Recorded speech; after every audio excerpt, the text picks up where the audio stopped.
welcome to the Coach Me podcast. My name is Nadine Stille, founder of Coach Me and your podcast host.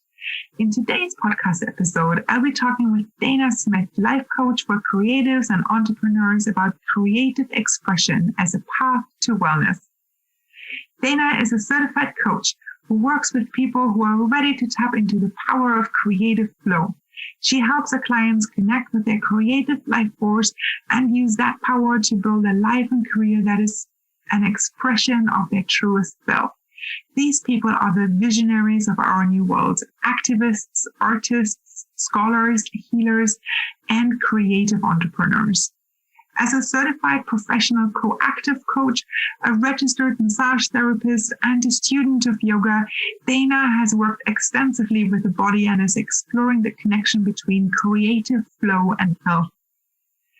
As a lifelong creative, entrepreneur, and inquiring mind, Dana supports her clients in their journey with her unique presence and range in coaching, drawing from the many facets of her experience. Her natural curiosity, playfulness, and appetite for learning, along with a formal coach training, form the foundations of her work. She believes that everything is possible and that there's always a way forward. All it takes is a bit of ingenuity and a big serving of unwavering commitment to possibility. Dana helps her clients incorporate spiritual beliefs, intuitive receptivity, scientific reasoning, and the artful application of it all by accepting guidance from the creative muse on their journey.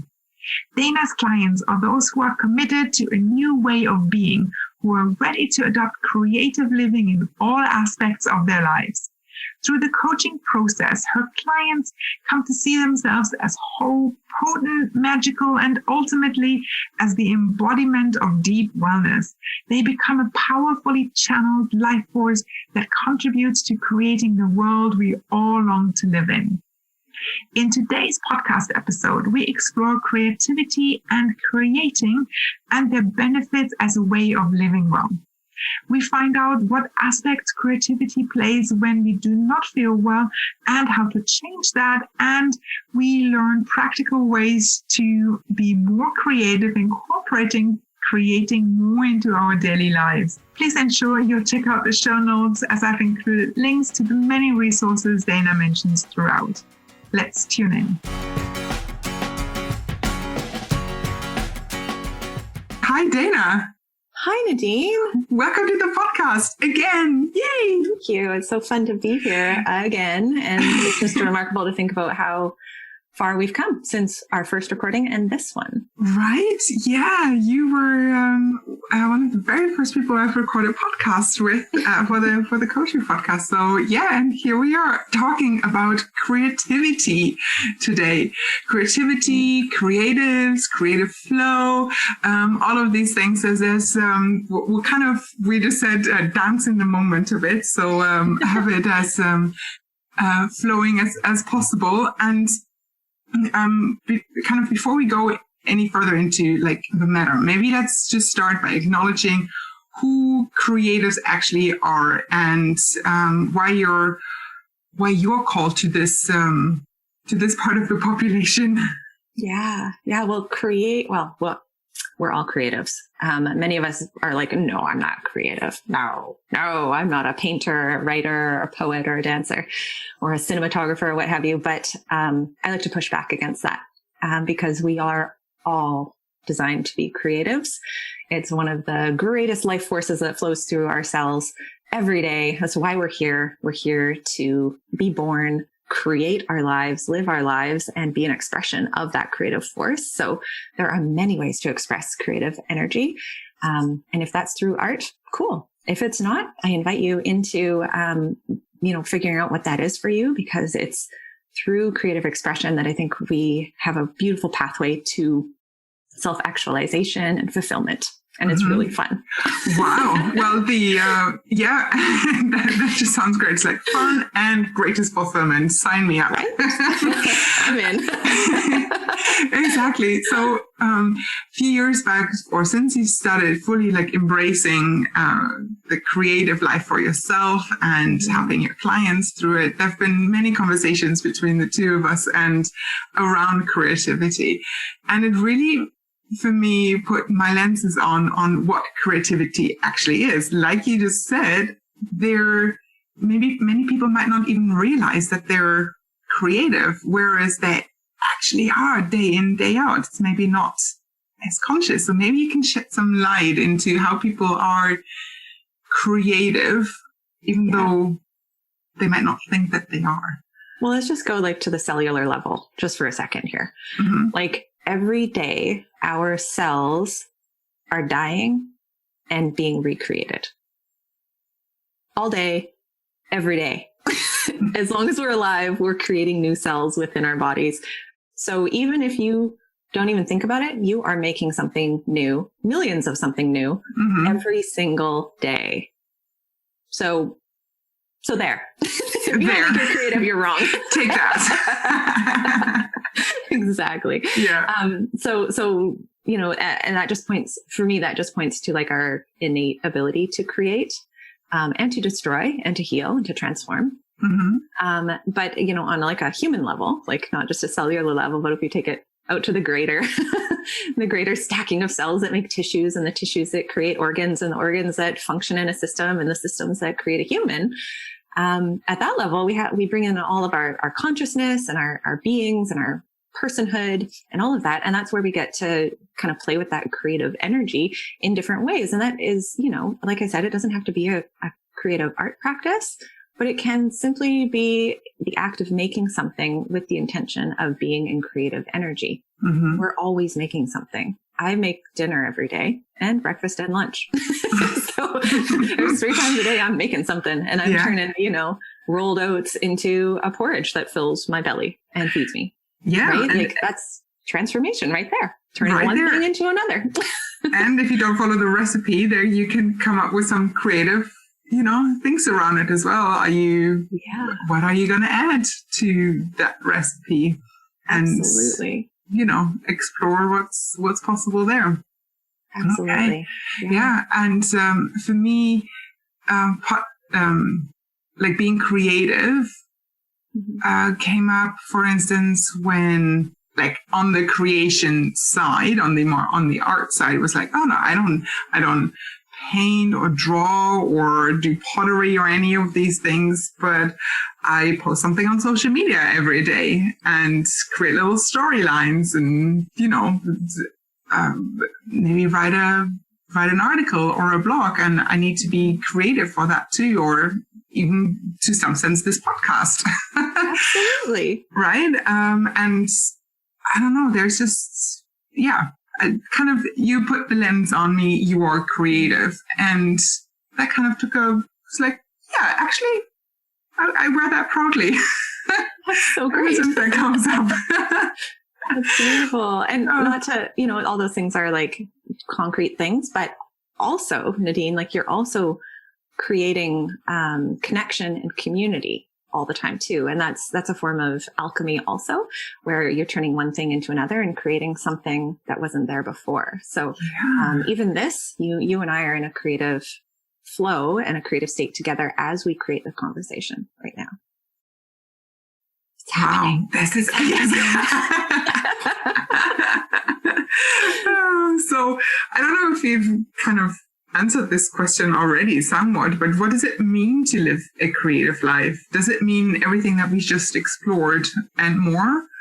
Yeah, I think it's a shift in your mindset and giving yourself permission to, like you just described for yourself, start to see it around you and to consciously participate in that process. Okay. So it's a lot of us don't give ourselves the permission to do it, you know, because it's like we tend to want to be in the other side of the brain that's a lot more linear and logical. And it's like, well, what is the outcome going to be? And what benefit is this to the whole? And how's that going to affect the bottom line? All these things. And those kind of mindsets, you know, are helpful and they get us places, but often quite stifling to the permission slip that you need to give yourself to just explore, see what happens. Learn from that experience, because just allowing ourselves to experiment and play, and create something for the sake of creation we learn so much about ourselves. Mm-hmm. We're like, oh, that's a beautiful metaphor for this or that. Or, oh, look, that way that I move my arm when I do that gesture, it reminds me of this time in life. Mm-hmm. And you can make these beautiful connections in your subconscious just by being in, and maybe conscious, just being in that creative state. Yeah.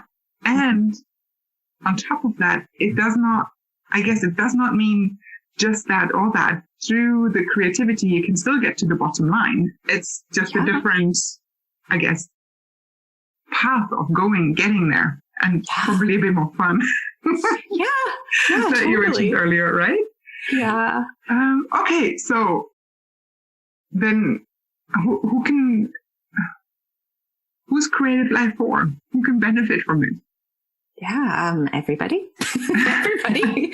If that's your jam, it's not for everybody. It's if you're feeling drawn to amplify your creative expression, I would say follow those breadcrumbs, because there's from my own experience and some of the authors I've read that, creative expression is kind of the voice of the soul in a sense. So it's an outlet for us to be able to express our feelings, our emotions, our memories, our traumas, and to just be able to put that into something that's outside of ourselves. Mm-hmm. Okay.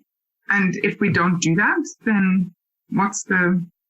Well, for me personally, I got really sick, like physically unwell when I was really out of touch with having that form of expression for myself. And it was, I was thinking that I was being creative, but I actually wasn't allowing myself to create from that place of non-judgment and that place of no attachment. Mm-hmm. And what I found is it just kept squishing and flattening my soul. And pretty soon it was just like this crumpled up little raisin. And I'm like, I don't even know who I am anymore. It's been a process of reconstituting that part of myself. Mm-hmm. And my physical health has benefited from it as well. So I'm not the only person. I've talked to many people who've experienced something similar, a link between, creative expression and like physical and mental vitality. Mm-hmm. Yeah. So there's a connection there. Yeah. And so what kind of creative outlets do you have? I know I see some pictures there in the background. Are they? It's true. We're in my studio. I'm feeling blessed to have a different life than I had previously. So there's more physical space. This is my studio. So I'm out in the backyard in my little painting studio, which is such a gift. I haven't had a dedicated space for this type of practice for over a decade, 11 or 12 years or so. So I feel like I'm returning home to something that I've, traveled far and wide from. Mm-hmm. It feels like such a exciting place to return to. And, I'm entering my art practice in a very different way now, because I know what it feels to not have that connection to myself anymore. So I'm being very mindful about, how I'm in conversation with myself while I'm in creation mode, and being really careful about what types of thoughts I'm permitting into my creative space, and trying to make it a really beautiful, healing, curious, exploratory environment for me to be in. Wow. It sounds serene. Like very... Sometimes, yes. Sometimes I get, I have a place to process emotions in a way that is, I can step back and take a look at. And that's really cool. Okay, great. Yeah. So the way you're expressing your, like the arts or creative side of things is that you're painting, you have your painting studio. Yeah. Anything else? Do you have, what else are you? Oh, what else on the creative side? Yeah. I have a garden, so I'm going to be creating a bunch of vegetables. Well, the earth will. I'm just going to be facilitating the process. So I'm really excited about that. Turning dirt into, fresh greens for our dinner. That's just pure magic. And just such a beautiful, beautiful example of, like, the world is designed to create, and I just love the metaphor in that. So that's going to be surrounding me. I'm creating conversations and connections in my coaching practice, inviting people in to, create their new realities. And I just love being a part of that facilitation of people coming home to themselves. And it's just the most delightful thing to witness. Oh. What else am I creating? Well, we talked about cooking. Yes. Cooking. That never stops. And just I am allowing myself to create what wants to move through me. So, and for me, actually, that's required a lot of, again, we talk about permission, and permission to save that time in my calendar so that I actually do. So that writing, sometimes that's writing for me. Sometimes that's visual arts now that I have the space for it. But those are my two main, formally creative expressive pathways. But what comes through there is that it's the allowing, but also the making a space for it and being very conscious about it. This is what I want to do, so this is how I'm going to make it happen. Yeah, it's almost like creating a channel, actually, because it's like you're creating boundaries around the time and space that you have for that, so that you have that little chute where the creative force can shoot through. But if you don't have the space and the time, and you're not upholding your boundaries around that, then there's, it's just going to get diffused throughout the rest of life. Okay. In one of our previous conversations, we talked about also the connection that you've mentioned before right now during our conversation, the connection between well-being and creativity, or creativity creating well-being. And it's been kind of a bit of an ongoing conversation we had around this. And I'm just wondering if you'd had any kind of, I don't know, aha moments. What kind of came first? How is it influencing each other? Yeah, I don't think it feels very chicken egg. It's, I don't think, it's an ongoing conversation. I don't think I'm ever going to answer that question, but I think, holding that as an inquiry as I move forward, what is the link between my creative expression, and my well-being?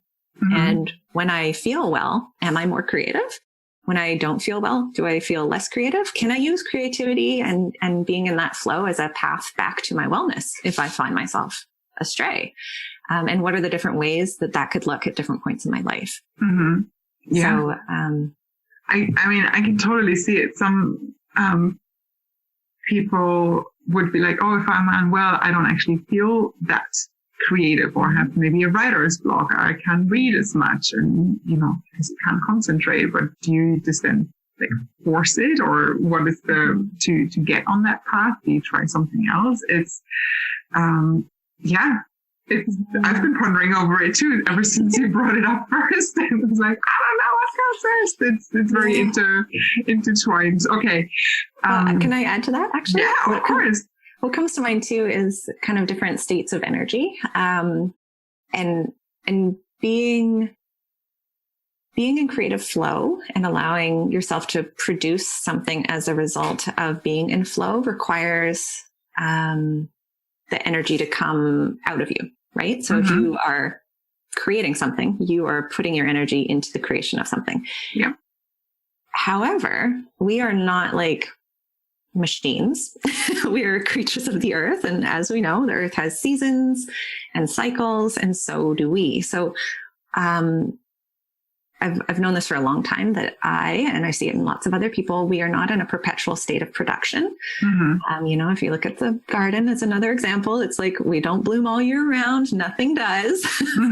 So we have to watch for and respect those energies that feels less like I want to put something out and more like I need to consume something to fill myself back up. Because it's a dance between those energies where sometimes, and especially in the fall, that's when I've noticed that, I want to start collecting books. I'm like, what am I going to learn about this winter?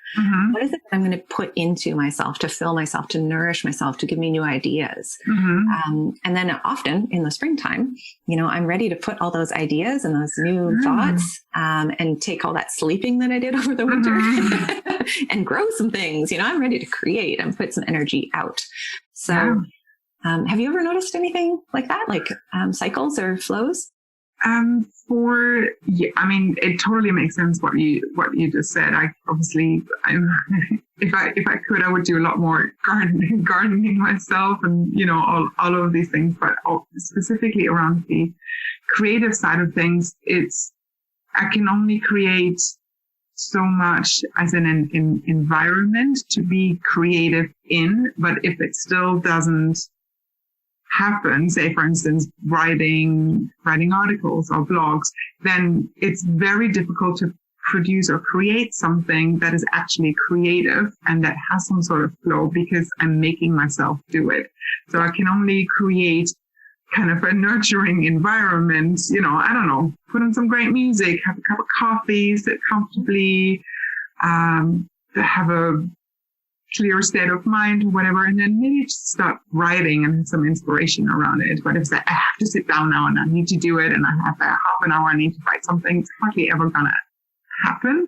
Mm-hmm. So I can totally see how you need to like nurture your mind, your soul, your body. If you're depleted, what are you going to draw from to, you know, have that output? So there's the wellness again, with the well-being, self-care around it too. Absolutely. On that note too, what I've noticed is very helpful for myself, and I've seen it in others. This is pretty common in art practices as well, that they're, you know, it's like we have to balance the need for just pure expression, which is, you know, like I mentioned earlier, kind of like the voice of the soul or our spirit, or, you know, what it is that wants to move through us. Sometimes we just have to let that out and burn it off before we can actually get to that place of something productive.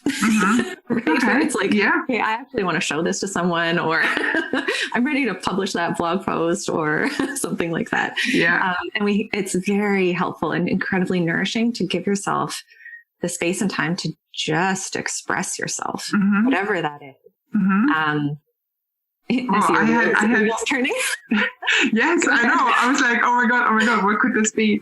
The first thing that came to mind for me is was just twirling around, put some music on, turn it on loud and start dancing in my living room. And I was like, this is so crazy. But it would definitely get me out of the kind of analytical mode and more into, oh, this is fun. Kind of mode of thinking and just kind of, you know, letting all out. So absolutely. Yeah, that's what came to mind. Well observed when you said the wheels turning. Yeah. There's lots of ways. Actually, there's a fab, if you're a writer and you're interested in developing that skill, or just want to read about writing process in a hilarious way, there's a book called Bird by Bird by Anne Lamott. And there's this fantastic chapter that I often return to called Shitty First Drafts. And the whole point of this, you know, and she waxes on and on about this, just how important it is for us to just sit down and write the first draft. Because no matter what, you have to do the ugly, awful, awkward thing before you can get to the next thing. and no matter, you'll never get to the finished manuscript unless you have a really, really awful first draft, and it's required. So if you can embrace that shitty first draft, and just know that it's going to be the most disgusting, awful, uncomfortable place for a little while, it's one step closer to where it is that you are ultimately going. So if that's you standing in your living room, twirling around, flailing your arms, that's your first draft, you know? It's like you're moving that energy in some direction. So, okay, for me, maybe getting over writer's block would be twirling around in my living room. For you said it's kind of just giving yourself permission to create something that is probably not going to be the published, you know, or kind of end piece, so to say. What are some other things that keep people back? Like what blocks people from being creative? Oh, yeah. Well, dedicating the time and resources is a big one. You know, it's like, oh, I'm too busy, or, oh, I don't have the mental capacity for that, or, oh, I don't have the money to invest in whatever it is that I need. Those are big ones. And real, for sure, real. But it comes back to, well, we can be creative at any point along the way. It's just a matter of choosing to, right? So it's, it doesn't have to be a complicated or expensive journey, to start expressing yourself. So those are that's one big block. Another is, like allowing yourself to prioritize it as as something that's important. Many people can't quite do that for themselves. It's very scary. It's very, many people feel fearful that some other ball is going to drop if they allow themselves the time and space to do whatever it is that's their creative expression.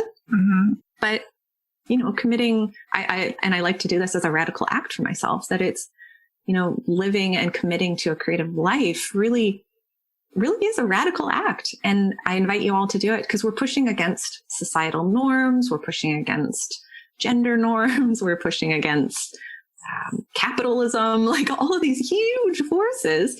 And if we take the time to go into ourselves and actually do our processing and healing and expressing, we're starting to dismantle those bigger machines that we are consciously or unconsciously a part of. And we ultimately are going to change the world that way.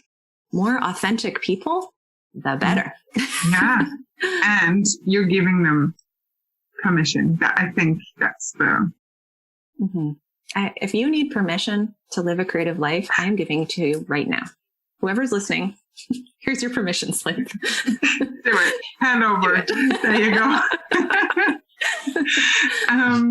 Okay. And you've mentioned it yourself earlier. One of the benefits of tapping into that creative life is that you actually felt better mentally and physically. So there was that aspect to it. Is there any other? I don't know. That's pretty big. Sign me up for that. But is there anything else that you'd say is, as a kind of, what's the result of living that way? Or any other payoffs? Oh man. I think it's just it's a nice pathway to fulfillment. Mm-hmm. And it's a really unscripted one because, choosing to live creatively and have forms of creative expression are going to look different for you and me and whoever else. And those being in conversation with yourself in that way, you learn so much about yourself, about what matters, about any conflicts that you might be having, like existential conflicts or political conflicts, or it's a place for you to process and express any dissonance that you might be feeling. And it's in that dissonance where we learn the most, where that rub is. That's where sometimes we need processing and expression. And maybe there's no words for it. Maybe you just need to twirl in your living room, or maybe you need to dig a hole in the garden, or maybe you just really need to chop that garlic really fine tonight. Mind your fingers. Yeah. Yeah. Oh, I thought this cake recipe did not require any garlic, but hey, that's my creative expression right here. And what did we learn from that? And what did you learn from it? There's always I like how you said, and I guess that's obviously the coaching part coming through where, you're just you're having the creative outlet, but then that is already deep, right? For some people, but then you're going extra deep and say, okay, what do you learn here? Like look even deeper and explore what that could mean. How do you bring that across with your clients? Like, do you take them through this? Do you look at pictures together that people created, or is what comes up? Yeah. Great question. There's a few ways that I work with folks that way. So one is, very commonly I'm working with people over the phone or by video. So it's a lot of creative visualization. So I invite people into exploring what their subconscious wants them to be aware of. And I'm sure you use approaches like this. Yeah, Nadine. I love visualizations. They're amazing. Right? Yeah, and so you go to these places, memories or new places that you've never been, that you fabricated in your mind and your imagination, and you receive that information. And it's in the conversation of interpretation that, you can make meaning of it. And that's the same in just creative expression in any of its form. It's like, here's a thing, and I'm just going to be with that now and learn from what it wants me to know. Right. So that's just juicy, and nobody needs anything except their imagination for that. Yes. Very cheap. Yes. Completely available. No supplies needed. No space except time. No, I love visualizations. They're so powerful, and they get you really, I don't know, there's so much to explore there. And you know what that might mean, and then you're going down and down, and it's wonderful. No, I love it. Thank you. Yeah, of course. I'll add to that too, Nadine. Yeah. I've also done create intuitive vision collage workshops, where I set people up with visualizations or writing prompts ahead of time, and then I lead them through an intuitive process of vision collaging. And then there's a debriefing of after they've been with it and they've just kind of allowed themselves to that's interesting. I wonder why I was drawn to that image. After having primed their mind to thinking about their future or gratitude of what has already happened, then they go into this creative process, and then we get together afterwards and we debrief the meanings of it, because the interpretation emerges a little bit slower sometimes than the actual making process. So that's really cool and insightful too. Oh, great. I can, my wheels are turning again. I need to know more about that, but that's probably a whole other topic that we can talk about. So, obviously we just touched on how you bring this all into your coaching, in your own coaching practice, and how you apply this with your clients. What are some typical questions that you would ask your coaching clients? That would might also be helpful for people listening in right now. Specifically on the topic of deepening creativity. What is it that's important to you about this? And that's probably a very common coach question, but when you put it over top of the desire to have creative expression, it points to some really deep nooks and crannies of the person. It's why is it important to express yourself in that way? And what is it that's stopping you from doing that right now? And if the answer is permission, well, you've just given me permission slip. Oh, here it is. I'll write up another one. Back up. There you go. Okay, great. So how, obviously we're still in the midst of a pandemic, and during this time, I've actually noticed a lot of people in my network started playing an instrument, taking up painting or knitting,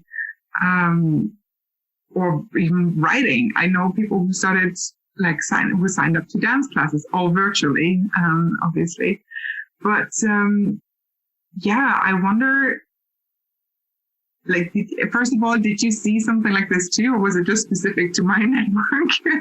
And what comes out of this is, do you think that there is kind of a need for people, when circumstances are a bit kind of bleak, to say the least, of this pandemic, do you think people, there's a correlation between those circumstances and people just wanting to create more, maybe something, I know I just wanted to say something positive, but who knows what type of music people started playing when they just learned, or maybe it is expressing anger on a page and drawing. I don't know. It kind of just came out. It's there's so many people who I noticed being creative, but did you see that trend in your practice, in your network? Totally. I saw it all over the world. People trying new things because they had managed to get bored. And I think that's a big piece that many of us haven't experienced lately. Is, most of us live really jam-packed lives. And before, happy COVID anniversary, we're coming in on the 1-year marker right now. This year we've unlearned how to be busy. And that really has been such a gift, actually, because people have learned how to be with themselves. And they've learned how to cope with discomfort. They've learned how to, process intense emotions, on our own. We had to do, many of us were all on our own as we did that. And so that discomfort, and that fear and that anxiety and all the stuff that was coming up, it has to go somewhere. Otherwise we go just bonkers, right?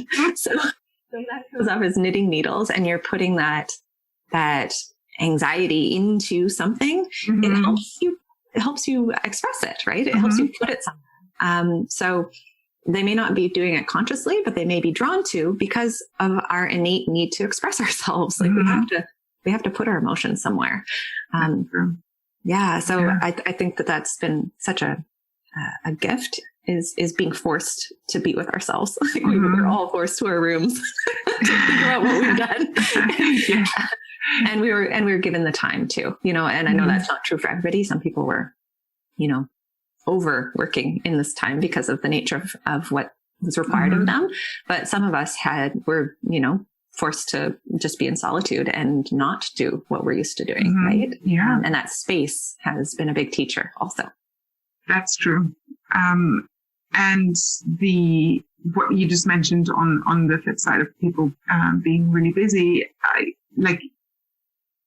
least in one or two cases, what I observed is that because it was so busy and you're constantly with people, with other people around, that type of the creative outlet was kind of me time, right? So it was a conscious thing of wanting to be more into solitude or be away from the hustle and bustle and everything, and seeking that out rather than staying maybe too busy. But there's two sides to it. So it's good to see that you kind of observed that too, and that there's the draw. So we're all musicians. We can form a band sometime soon. Right? Oh man. And just to spring off what you just said too, it's like in your very busy lifestyle, you felt more drawn to be reclusive and pull back, and to nourish yourself. So you needed to put something into yourself, that drawing in energy, because life required you to be doing a lot of outward energy. Yeah. Right? So that awareness of what it is that you need can be really helpful for finding the right form of self-care, and form of expression. Yeah. Okay. Great. Lots of things to ponder over. It's where does it all come from?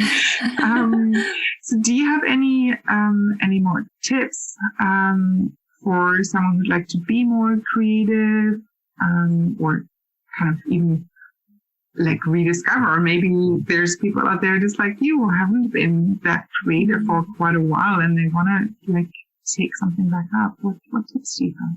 Yeah, that's great. What comes to mind actually, Nadine, is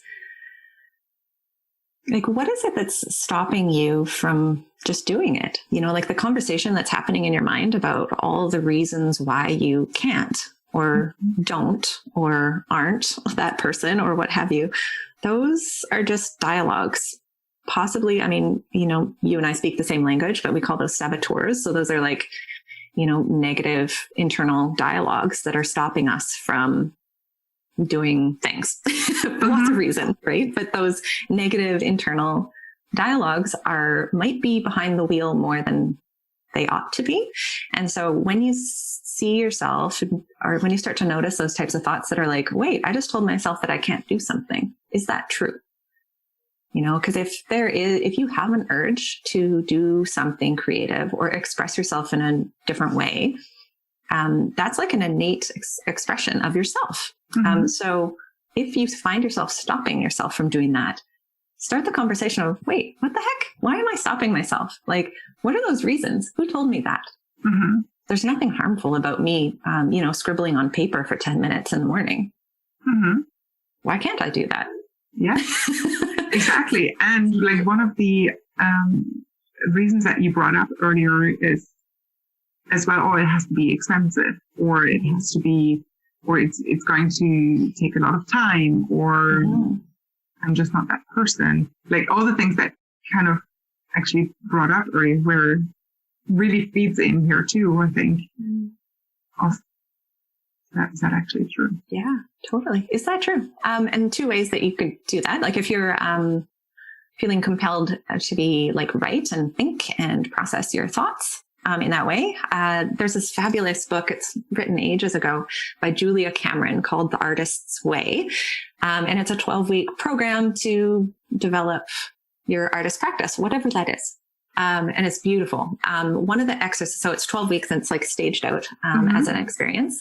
But one exercise that moves through the whole thing is a practice called morning pages, where Julie Cameron, she did some research into the specific length of these pages, but she says 750 words or 4 double-sided handwritten pages.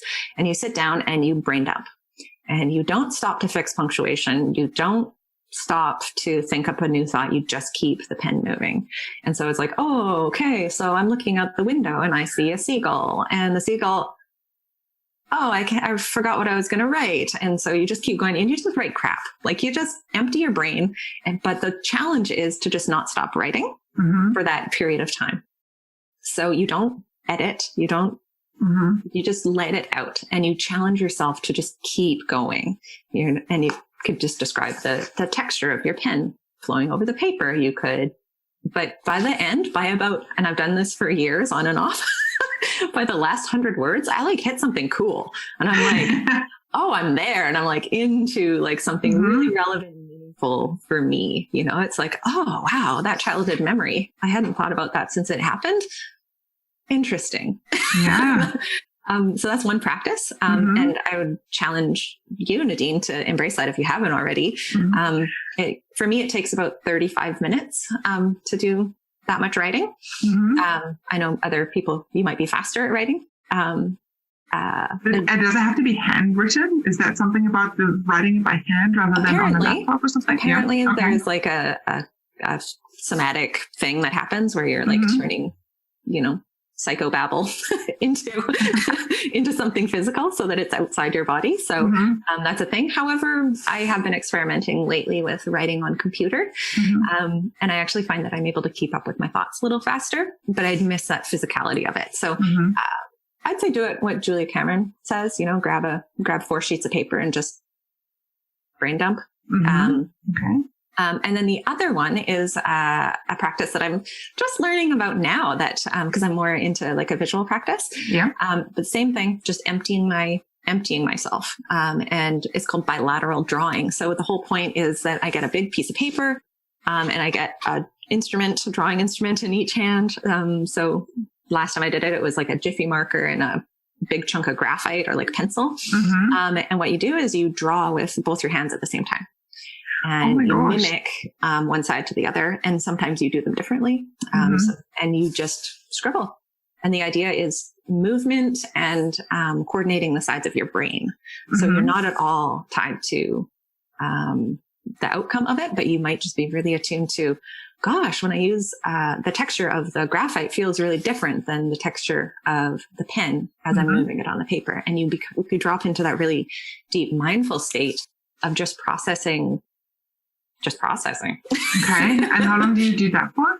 Yeah, well, I don't know. I feel like I get done after a period of time where I'm just like, okay, I'm done. Sometimes I have to turn my paper over and I start going, and sometimes I do it on several pages. It's not necessarily prescribed like the morning pages prescription is. But for myself, I find it creates the same effect for me in the sense that I just feel lighter and I don't feel like I'm all tangled up in my thoughts. I might try that as well if I don't have enough space for the twirling. just do the what do you call it? Bilateral drawing. Bilateral drawing. Bilateral drawing. Yeah. Okay. Well, yeah, I'll give that a go. I can totally see how that's that in itself creates already some space and thoughts around that as well. That's really cool. Have Thank you. Fun. And of course, in both those processes, just watch for those negative dialogues that might show up in your brain, right? And just just even spotting them can change their course. You don't have to do anything about them, but you're like, oh, there's that crappy judgment voice that keeps telling me I'm not good at this. Whatever, I'm busy. Go take a seat. Yeah. Get back to it. Yeah, I'm busy over here. Yeah. Yeah. Okay, cool.